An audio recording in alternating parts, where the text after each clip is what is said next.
NIA DG 3 দিন হলো তিনি এখনো পর্যন্ত পেহেলগাঁও ছাড়েননি, পেহেলগাঁওতেই রয়েছেন।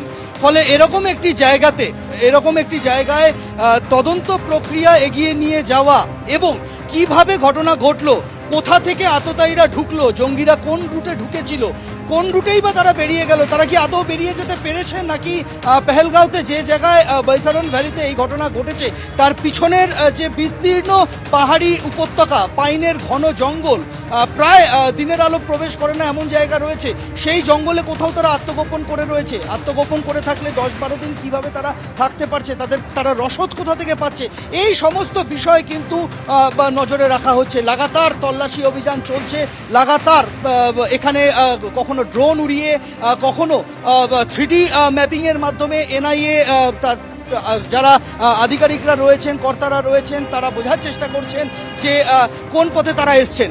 এর পাশাপাশি যে বিষয়টা আরও গুরুত্বপূর্ণ তা হলো এই যে যারা এসেছিলেন, যারা পাকিস্তান থেকে এসেছিলেন এই নাশকতাকে ঘটানোর জন্য, তাদেরকে আশ্রয় কারা দিল, তাদেরকে কারা রুট চেনালো, তাদেরকে কারা আগ্নেয়াস্ত্র এবং রসদ পৌঁছে দিল।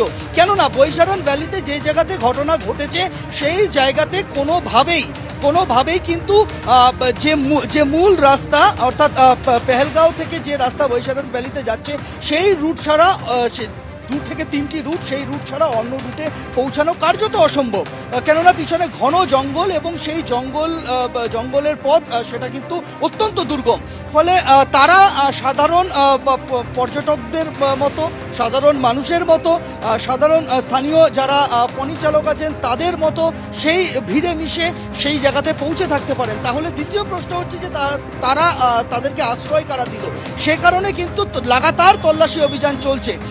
যেভাবে গত 8-9 দিন ধরে লাগাতার সিজফায়ার ভায়োলেশন হয়ে চলেছে এলওসিতে, সেই জায়গায় দাঁড়িয়ে নিরাপত্তা, জম্মু কাশ্মীরের নিরাপত্তা কয়েক গুণ কিন্তু বাড়িয়ে দেওয়া হয়েছে। প্রতি শ্রীনগর থেকে শুরু করে বারামুলা বলো, কুপওয়ারা বলো, উড়ি বলো, প্রত্যেকটি জায়গাতে প্রতি 1 কিলোমিটার অন্তর মোড়ে মোড়ে কিন্তু তুমি দেখতে পাবে যে এইরকমই বাহিনী মোতায়েন রয়েছে।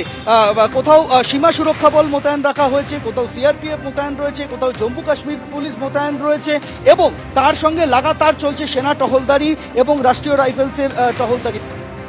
পেহেলগাঁওয়ে গণহত্যা, জঙ্গিদের ব্যবহার করা অত্যাধুনিক ডিভাইস উদ্ধার হলো এবার।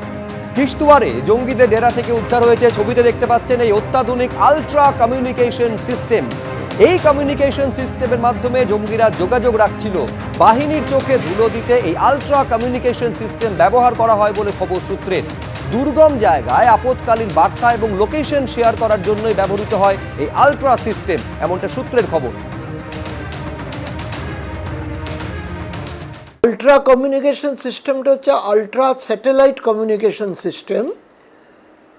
সেইটা খুব মানে অত্যন্ত মূল্যবান এবং এইটাকে অপারেট করার জন্য ভালো ট্রেনিং দরকার।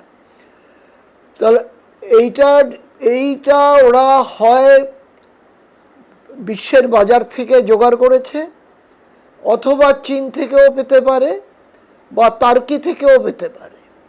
নিয়ে কমিউনিকেশন করলে এটা স্যাটেলাইটের মাধ্যমে হয়, সেটাকে মনিটর করা কঠিন, করা যায় না তা নয়, বেশ কঠিন।